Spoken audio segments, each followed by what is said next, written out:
ब्रह्म ऋषियों की सभा में ये वर्णन हुआ कि मार्कंडेय जी मृकंड ऋषि जी के पुत्र हैं।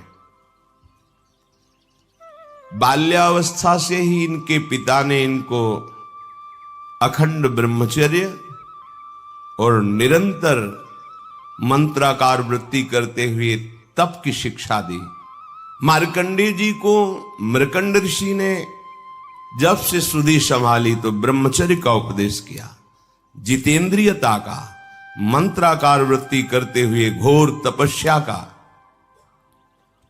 पिता के बताए हुए साधन में मार्कंडेय जी विधि पूर्वक तपस्या, शास्त्रों का स्वाध्याय और आजीवन अखंड ब्रह्मचर्य का व्रत लिया। सदैव शांत भाव से रहते, सिर पर भारी जटाओं का बोझ रहता, इसलिए उनके शरीर पर जैसे उपटन साबुन आदि का प्रयोग नहीं होता तो जल से फिर धूल जमते जमते मटमैला स्वरूप हो जाता है त्वचा का, तो जैसे राख से ढकी हुई अग्नि, ऐसा उनका स्वरूप। सिर पर भारी जटाएं और वृक्ष की छाल की लंगोटी और हाथ में कमंडल और एक जीव निवारण के लिए दंड, ये साधु का स्वरूप है। वो सदैव काले मृग का चर्म ऐसे धारण किए हुए, कुश की एक ऐसे बनाकर कूची सी, जहां बैठना है पहले छोटे जीवों को हटा देते फिर बैठते। आजीवन ब्रह्मचर्य के लिए बहुत सावधान रहते, प्रातःकालीन और सायंकालीन, और नैष्ठिक ब्रह्मचर्य को प्रातः, मध्याह्न, सायं तीनों काल की संध्याओं में। तो वो तीनों काल की संध्या करते हैं, गुरु वंदना और मानसिक प्रभु का पूजन और निरंतर स्वरूप चिंतन कि मैं वही परब्रह्म परमात्मा हूं, ऐसी आराधना करते। सायं या प्रातः भिक्षा मांग कर लाते, गुरुदेव के चरणों में समर्पित कर देते और हाथ जोड़कर खड़े रहते। गुरु जी की इच्छा होती तो उस भिक्षान्न से उनको कुछ भाग दे देते, नहीं इच्छा होती तो इशारा पाकर उपवास करते हुए भजन करते। मार्कंडेय जी ने इस प्रकार तपस्या और भजन स्वाध्याय में बहुत वर्ष व्यतीत किए। ऐसी आराधना में तन्मय हुए कि उन्होंने मृत्यु पर विजय प्राप्त कर ली, मृत्यु को परास्त कर लिया, जिसको जीतना बड़े बड़े योगियों के लिए बहुत कठिन है। मार्कंडेय जी जब मृत्यु पर विजय प्राप्त की तो ब्रह्मा, भृगु, भगवान शंकर, दक्ष प्रजापति, अन्य बड़े बड़े देवता, पितर सभी आश्चर्यचकित हो गए। इनकी मंत्राकार वृत्ति, आजीवन ब्रह्मचर्य, परम पवित्रता, तपस्या, त्रिकाल संध्या, इसके प्रभाव से मृत्यु पर विजय देख करके सब आश्चर्यचकित हो गए। कहीं किंचन मात्र हृदय में कोई अन्य चिंतन नहीं, कोई क्लेश चिंतन नहीं, इंद्रियातीत स्थिति। ये जो भी भजन करता है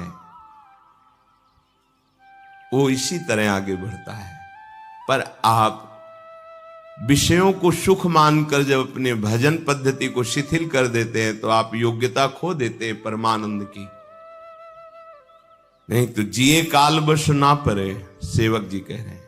मृत्यु क्या, समुझ जे आए शरण ते डरत ना काल डर। काल विजयी हो जाता है भक्त। मार्कंडेय जी के हृदय में महायोग उपस्थित है।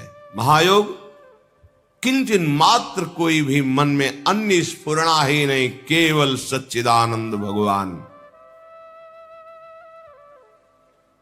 6 मनवंतर व्यतीत हो गए भजन करते हुए, 6 मनवंतर। 7वां मनवंतर लगा तब देवराज इंद्र घबरा गए और उन्होंने सभा बुलाई और कहा किसी भी तरह मार्कंडेय ऋषि को चंचल करो, इनकी साधना भ्रष्ट करो। डर रहता है अपनी कुर्सी का, इंद्र पद का, कि कहीं ये चला ना जाए। और उनको ये पता नहीं कि महानुभाव ऐसी स्थिति में होते कि ब्रह्मा का पद भी इनके लिए कोई महत्व तो नहीं रखता, फिर देवराजेंद्र पद का क्या। पर पद के भोक्ता जनों को ये भय लगता है कि कहीं ये तपस्या करके मेरे पद को न छीन ले। तपस्या में विघ्न डालने के लिए सभा बैठा ली और सभा में निश्चय किया गया कि त्रिलोक विजयी कामदेव, अप्सरा, मलय, बसंत, ये सब जाएं और मार्कंडेय जी की एकाग्रता में विघ्न डालें, उनके अंदर काम प्रकट करें। साथ में लोभ और अहंकार को भी भेजा, तुम भी अपना प्रभाव दिखाओ, क्योंकि बिना अहम के भोक्ता भाव नहीं आता और बिना भोग सुख के लोभ के वृत्ति चंचल नहीं होती। इसलिए लोभ और अहंकार को भी आदेश किया। ये सब मूर्तिमान होकर वहां रहते थे। उनकी आज्ञा के अनुसार जहां मार्कंडेय जी भजन कर रहे थे गए, हिमालय के उत्तर की ओर है, पुष्पभद्रा नामक नदी के तट पर, वहां एक चित्रा नाम की विशाल शिला है, उसी में मार्कंडेय जी वास करते थे। बड़ा ही सुंदर मनोहर वृक्षों से युक्त, वृक्षों के झुरमुट में स्थान स्थान पर पुण्यात्मा अन्य ऋषिगण भी निवास करते थे। मृदु पवित्र निर्मल जलाशयों से भरा हुआ, कहीं मतवाले भौरे गुंजार कर रहे हैं, कहीं कोकिला पंचम स्वर में कूक रही है, कहीं मतवाले मोर पंख फैलाकर नृत्य कर रहे हैं, कहीं मतवाले पक्षियों का झुंड कलरव कर रहा है। ऐसे परम पवित्र शांत मार्कंडेय मुनि के आश्रम में इंद्र के द्वारा भेजे हुए पहले वायुदेव ने अपना प्रभाव दिखाया। पुष्पों का सौरभ लेकर मंद मंद वायु, सुगंधित वायु, उन्माद प्रकट करने वाली आश्रम में चली। शीतल झरनों की नन्ही नन्ही फुइयां और पुष्पों का सुंदर पराग और सौरभ लेकर पहले वायु ने अपना प्रभाव दिखाया। वो वायु कामदेव को उत्तेजित करने वाली थी। अब कामदेव के सखा बसंत ने अपना प्रभाव प्रारंभ किया। संपूर्ण सुहावना मौसम, संध्या का समय था। भगवान चंद्रदेव उदित होकर के अपनी शीतल किरणों का विस्तार कर रहे थे। शास्त्र शास्त्र लताएं वृक्षों का आलिंगन की हुई धरती पर झुक रही थी। नई नई कोपलें, सुंदर सुंदर रसीले फल, फूलों के गुच्छे ऐसे शोभायमान हो रहे थे। बसंत का साम्राज्य संपूर्ण वन को बहुत ही सुंदर कर दिया। अब कामदेव ने प्रवेश किया। उनके साथ विशेष गायन के द्वारा मोहित करने वाले गंधर्व और ऐसा ताल से संगीत बजाने वाले जिससे उन्मत्तता चढ़ जाए, और स्वर्गीय अप्सराएं, और उनके बीच में 5 बाण संधान करने वाला कामदेव, हाथों में पुष्पों का धनुष और 5 बाण। मार्कंडेय जी भगवान के चिंतन में तन्मय थे। उनके नेत्र बंद थे, पर तेज ऐसा था मानो जाज्वल्यमान अग्नि की ज्वाला ही विराजमान हो। एक बार देखकर पूरा परिकर काम का भयभीत हो गया कि कहीं कोई ऐसी त्रुटि हो गई तो भस्म ही कर देंगे। इनको तो पराजित करना देख के ही लगता है बहुत कठिन है। इंद्र ने आज्ञा करी, सब अपना प्रभाव दिखाइए। बहुत ही मनोमोहक उन्माद पैदा करने वाला संगीत बजने लगा। गंधर्वगण मन को लुभायमान करने वाले गान करने लगे और अप्सराएं नृत्य करने लगी। मृदंग, वीणा, ढोल आदि मनोहर स्वर में बजने लगे। कामदेव ने क्रोधित होकर पुष्प निर्मित धनुष पर 5 बाण चढ़ाए। शोषण, दीपन, सम्मोहन, तापन, उन्मादन। जब काम का पहला बाण चलता है तो एक शरीर में विशेष प्रकार की ऐंठन प्रकट होती है, वेदना उद्दीपित होती, दीपन भोग की इच्छा प्रकट होना, सम्मोहन अब इच्छा दृढ़ इच्छा के रूप में प्रकट, अब वो विचार शून्य हो गया, तापन ऐसी आग लगी कि उन्मादन उन्माद चढ़ गया, अब वो रुक नहीं सकता। कोवा मदांधो मदना तुरोवा, ये पांचों बार अपना संधान करके कामदेव ने महर्षि मार्कंडेय जी पर निशाना लगाया। इधर अप्सराएं, गंधर्व, बसंत, लोभ, अहंकार, ये उनके मन पर अपना प्रभाव दिखाना प्रारंभ किए। पुंजिकस्थली नाम की बड़ी ही सुंदर अप्सरा अपने हाव भाव प्रकट करने लगी।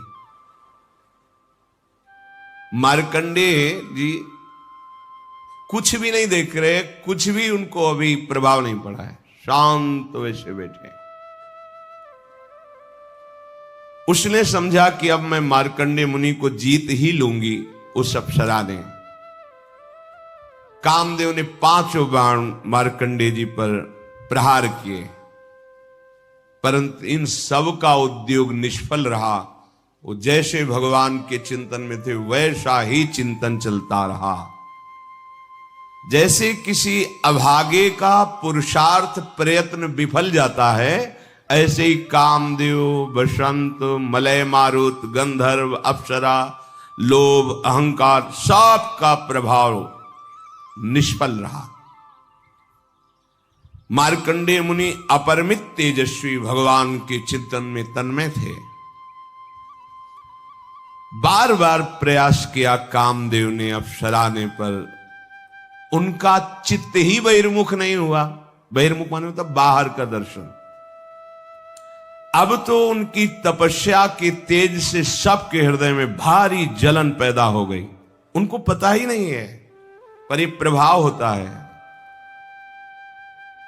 सब भाग पड़े वहां से, जैसे छोटा बच्चा सांप को देख के भाग पड़े, ऐसे काम, अप्सरा, गंधर्व सब भाग पड़े। मार्कंडेय जी को पता ही नहीं चला, जाना ही नहीं कि कोई आया था, कोई कुछ किया है। निरंतर भगवदाकार वृत्ति, ये भजन में ऐसे डूबना चाहिए कि बाहर की परिस्थिति का पता ही ना चले, हृदय की ऐसी स्थिति हो। सभी को जय जय जय श्री राधे। यह वीडियो पूरा देखने के लिए बहुत बहुत धन्यवाद। यदि आपको यह वीडियो पसंद आया तो चैनल को लाइक और सब्सक्राइब अवश्य करिए। और आप सभी से अनुरोध है, कृपया श्री श्री राधा श्याम सुंदर के चरणों की शरणागति अवश्य लिए रहिए और उन पर विश्वास करिए। जो कुछ भी आपके जीवन में हो रहा है वह उनकी मर्जी से ही हो रहा है और वह अवश्य आपके भले के लिए ही हो रहा है। इस भक्त चरित्र को सुनकर यदि आपको कुछ भी अच्छा महसूस हुआ हो या अच्छा लगा हो तो उसका सारा श्रेय श्री श्री राधा श्याम सुंदर को और उनके भक्तों को जाता है।